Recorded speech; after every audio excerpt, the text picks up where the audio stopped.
রেজাল্টটা অনেক ভালো হবে। রেজাল্টটা পাওয়ার পর তোমাদেরও ভালো লাগবে এবং তোমার ফ্যামিলি মেম্বার যারা আছে তাদেরও ভালো লাগবে। আসসালামু আলাইকুম। সম্মানিত শিক্ষার্থীরা, তোমরা সবাই কেমন আছো? আশা করি সবাই অনেক অনেক ভালো আছো। তো আমি বেশ কিছুদিন ধরে ভিডিও দিচ্ছি না, একটু সমস্যার কারণে। সামনে নির্বাচন গেল, তারপর রমজান চলছে, অর্ধেকের বেশি রমজান চলে গেছে। তো তোমাদের জন্য আজকের এই আপডেটটা। তো এখন থেকে রেগুলার হওয়ার চেষ্টা করব এবং তোমাদেরকে আপডেট দেওয়ার চেষ্টা করব। তোমরা যারা 25 সালে পরীক্ষা দিয়েছিলে এইচএসসি এবং এসএসসি যারা দিছো, তারা নিশ্চয়ই বুঝতে পারবা যে পরীক্ষাটা কেমন কঠোর হচ্ছে, কেমন কঠোর হবে তোমরা বুঝতে পারতেছো। তো আমি তাই বলবো যে তোমরা একটু ভালোভাবে লেখাপড়া করো, যাতে তোমরা এসএসসি এবং এইচএসসিতে ভালো রেজাল্ট করতে পারো। এখনো সময় আছে। এই একটা মাস যদি তোমরা ভালোভাবে পড়ো, তাহলে কিন্তু তোমরা ভালো কিছু করতে পারবা।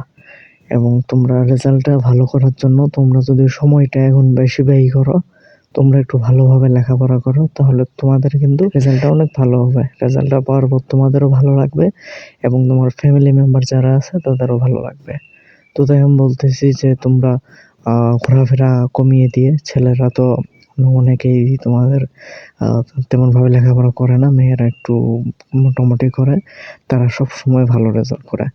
তো ছেলেরা যদি একটু ভালো লেখাপড়া করে এবং তারা যদি পড়ার পেছনে সময় দেয়, অন্যান্য আড্ডা মারা এই 1 মাসের জন্য যদি বন্ধ করে দেয়, তাহলেও কিন্তু তারা ভালো রেজাল্ট করতে পারবে। তো এই ছিল মূল কথা। তো তোমরা একটু ভালোভাবে লেখাপড়া করবা।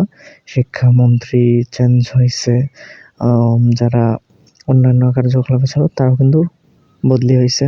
তো তোমরা ভালোভাবে একটু লেখাপড়া করবা। তোমরা পরীক্ষায় যেন তোমরা A+ পাও এবং তোমাদের পরীক্ষা যেন অনেক অনেক বেশি সুন্দর হয়। তো সেই দোয়াটা করি। তো ভিডিওটা এখানেই শেষ করে দিচ্ছি। তো ভিডিও আমি এখন রেগুলার হব। তোমরা সবাই ভালো থেকো, সুস্থ থেকো এবং আমার জন্য দোয়া করো, আমি যেন তোমাদেরকে রেগুলার ভিডিও দিতে পারি এবং তোমাদের পাশে থাকতে পারি।